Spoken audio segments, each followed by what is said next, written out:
You're listening to the Off Balance Podcast, where faith, family, and business collide. Hosted by Brooks Deming, Doctor of Business Administration, business coach, and resilience expert. Each episode features real-life conversations to help entrepreneurs like you build resilience and lead with confidence.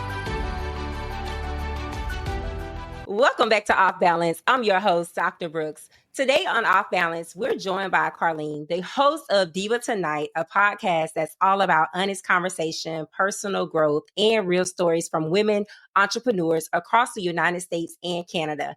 In this episode, we're talking about what it really means to turn 40, the shift in identity, priorities, and purpose. We're exploring how this milestone can become a turning point rather than a crisis. So Off Balance, please help me welcome to the show, Carlene. Hi.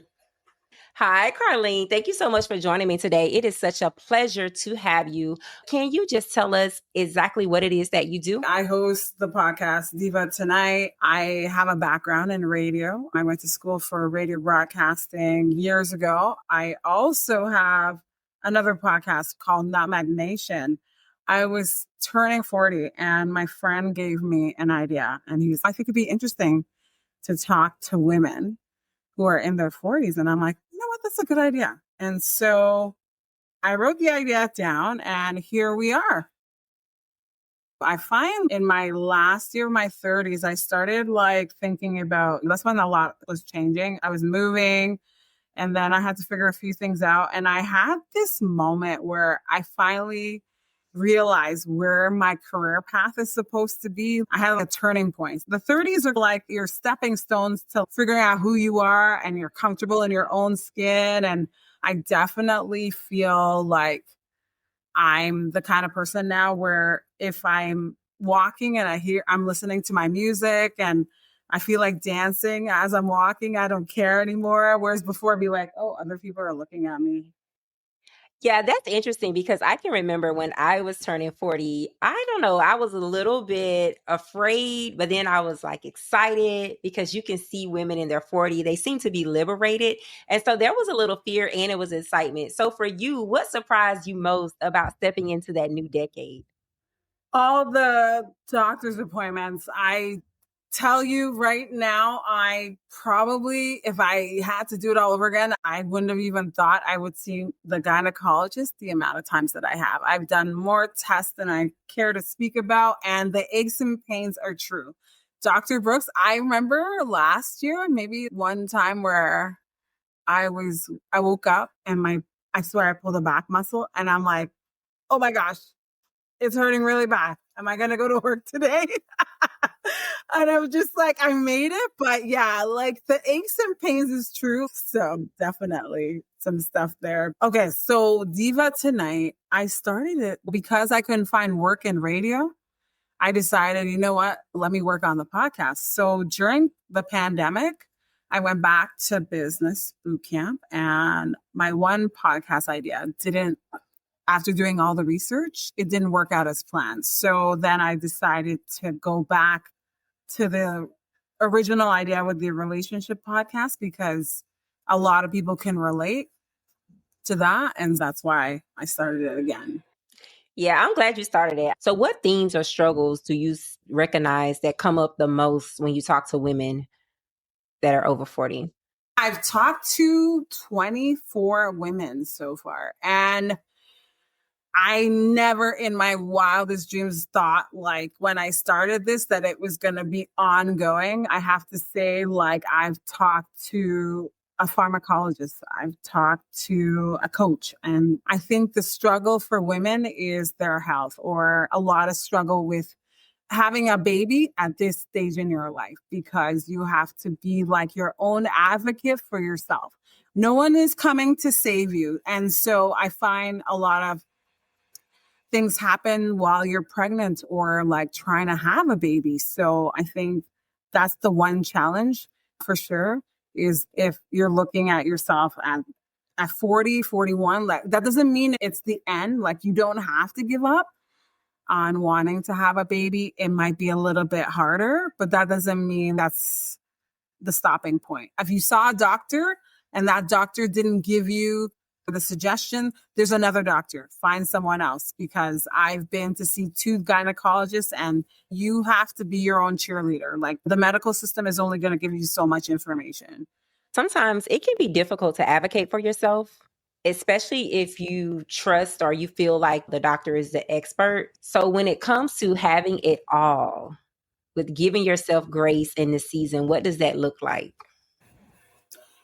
Ooh, having it all. It's having a self-compassion for yourself. I'm actually taking a course on self-compassion because, you know what?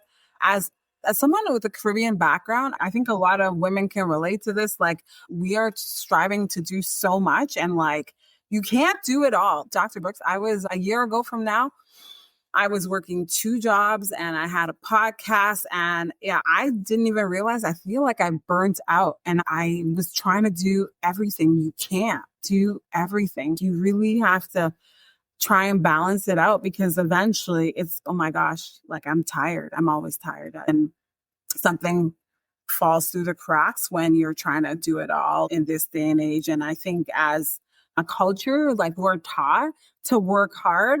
And sometimes I have to tell you, working hard and trying to do the best you can is probably, what's the word? When you start a new job, you're always thinking, like, in my mind, and I know a lot of Black people or people from the Caribbean, I find like we're hardworking people. But sometimes we have to scale back, because when I started working for this one company, I started off with only 10 tasks. I double my workload in 6 months. And I could not believe it when I actually wrote down everything that I was doing. I'm like, oh my gosh, I'm doing all this? No wonder I'm so overwhelmed. I think sometimes when we're in the middle of being overworked, overstimulated, I don't think we recognize it. So what was that defining moment for you that made you realize you were doing a lot, working 2 jobs, doing a podcast, trying to take care of home? Yeah, I don't even think I realized it until one of the jobs started to suffer, where it's what's more important, like my health or the job, right? And even before I turned 40, at 39, I had a wake-up call when I had to go to the urgent care, and because my iron levels was so low, I had a health scare, and that was the turning point at that stage.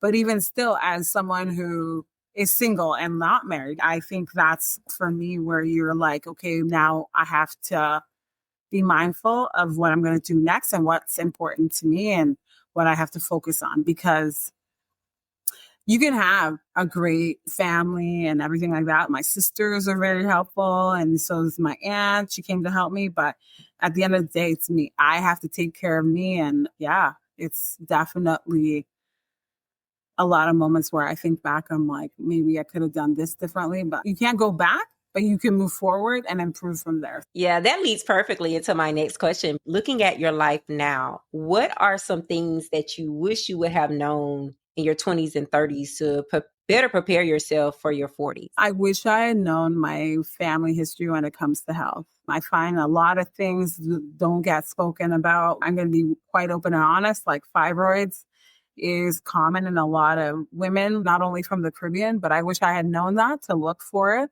because that's what the health scare was. And then now I feel like had I known, maybe I would have changed certain things, like in terms of my diet and everything like that. But it is definitely a learning curve now.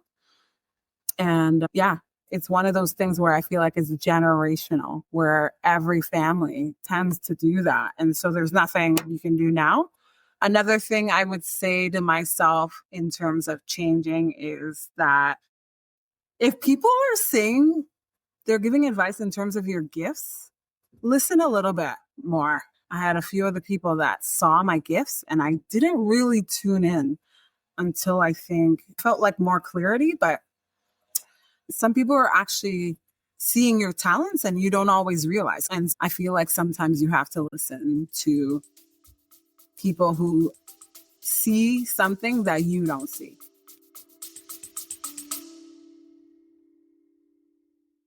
This episode is brought to you by the Business and HR Clarity Audit, a strategic one-on-one session designed for entrepreneurs who are growing with intention. If you're a purpose-driven business owner juggling leadership, team dynamics, and sustainable growth, but something just feels off. The clarity audit is your next right step. In this personalized audit, you'll uncover what's working, what's holding you back, and how to align your operations, team, and leadership strategy for long-term success. It's not just about checking boxes. It's about building a business that supports your vision and your values. Walk away with a clear, customized roadmap to move forward with confidence. To book, visit brooksdeming.com.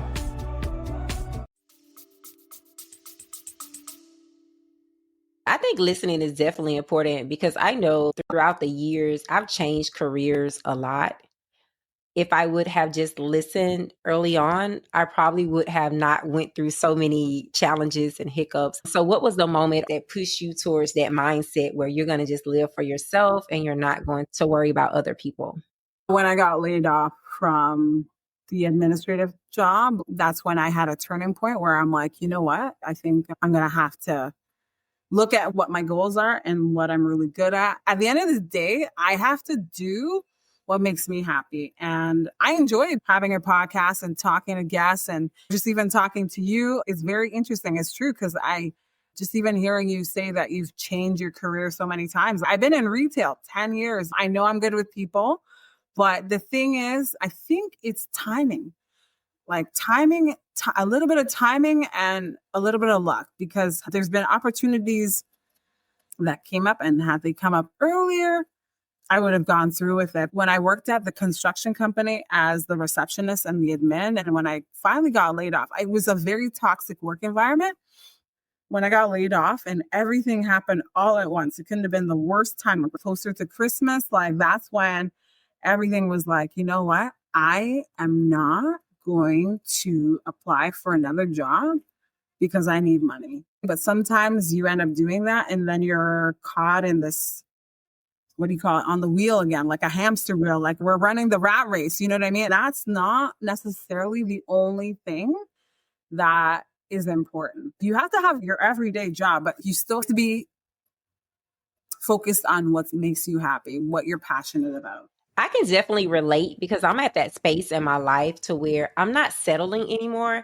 So what made you not have fear when it came to not rushing into a different position? I always have a backup. So my backup is my part-time job. And so I've been there for 5 years. It was scary. I'm not going to lie. Even now, I'm going to be honest with you. This podcast is making me a little bit of money, but it's not where I want to be right now. But when I did it, when I tried the first time, everything worked out. Everything was in place. My editor, my designer, everything came together. And then I've had people ask me about the podcast when I stopped it. So I feel at this point where I'm like, I have nothing to lose and everything to gain.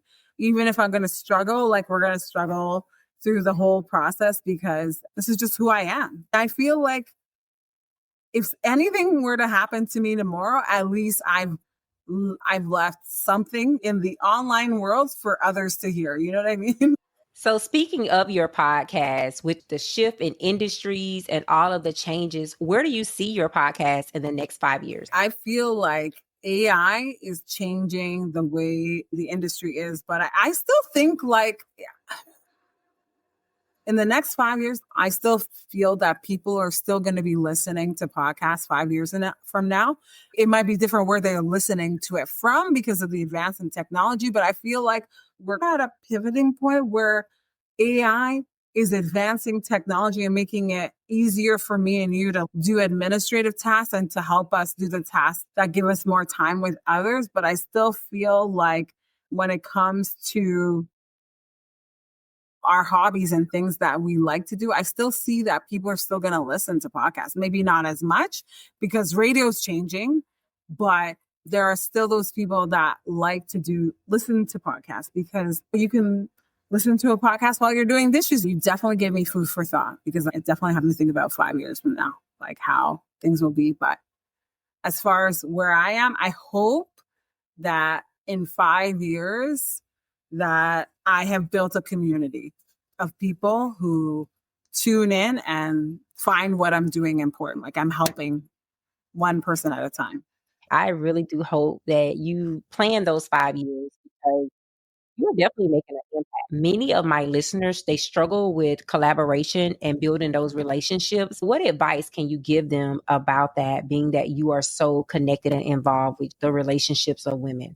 I feel like we are always competing. And I feel like we shouldn't compete because I've collaborated with one guest. And I have to say, like Dr. Amy Beckley, I'm going to say her name because she's been on my show and I'm trying to coordinate to have her come back on. But I could not believe it. Sometimes when you ask for help or information, Dr. Brooks, people will provide help. Like sometimes it's the last person you expect to give you help. But I feel as women, I hope that if you're listening, you will not give up on collaborating with others because we all have a goal in mind. And if we're always competing against each other, then we're not going to advance the way we want to. But someone has to believe in me. So I'm on your show. And if you didn't say yes, then we wouldn't be here now. And I feel like if I can help you progress, then it's going to help me in the long run. Like this is not a competition.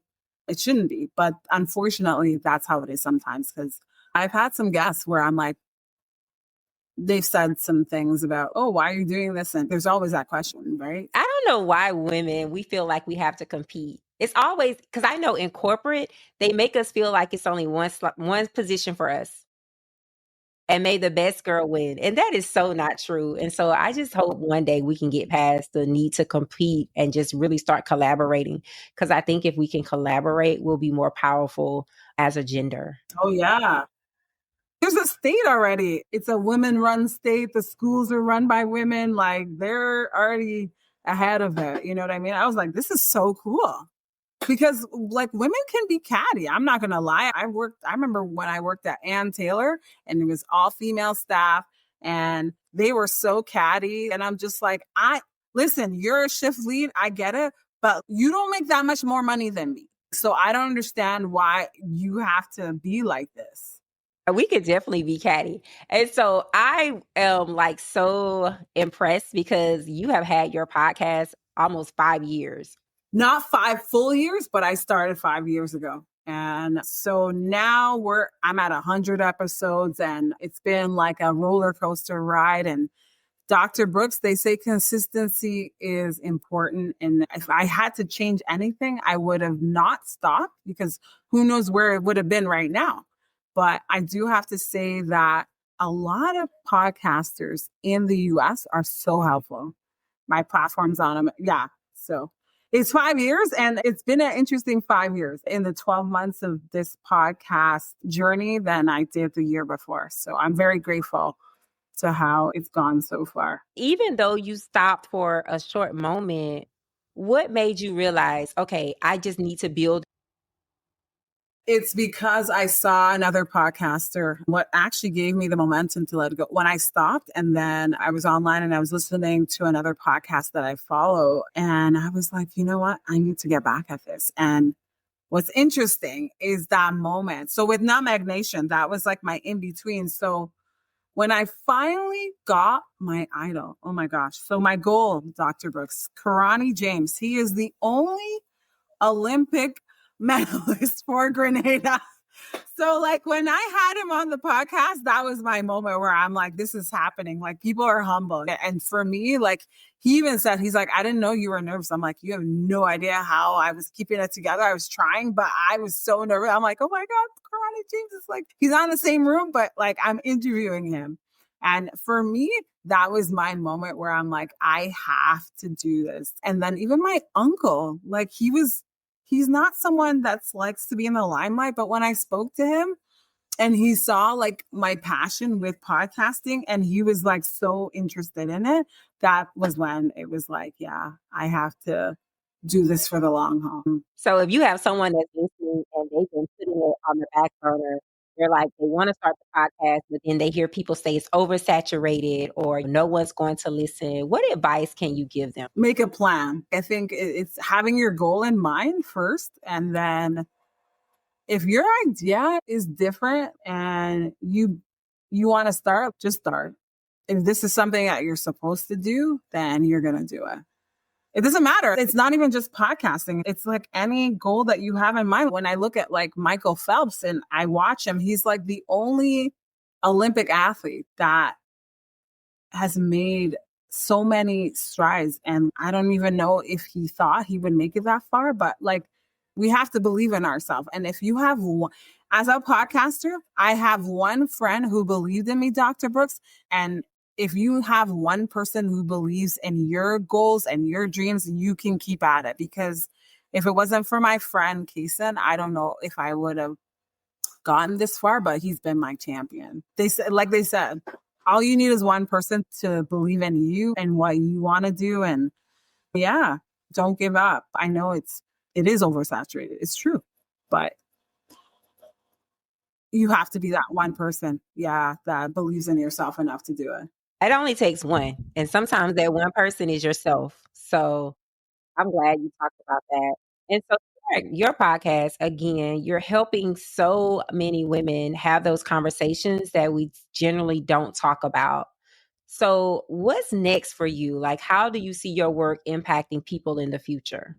We are Diva Tonight. Like, I'm already done for the year. I couldn't believe it. I've already, like, the show's already planned. I feel like the next year, 2026, my goal is to cover like subjects that haven't been covered on the show within the last year. And I feel like I can go on and on with the series. I feel like season 4 is still going to be with women in their 40s and even 50s. And I hope to like maybe have some more male representation on the show too, to talk to men in their 40s, because it's always been about like women in their 40s. We get the shine for this, but I feel like we need to talk to men too and find out where they're at with this. But my whole mission is to educate, because I feel like I always want to teach others certain things, to be your own advocate, to be your own person, to say, I'm going to do this, because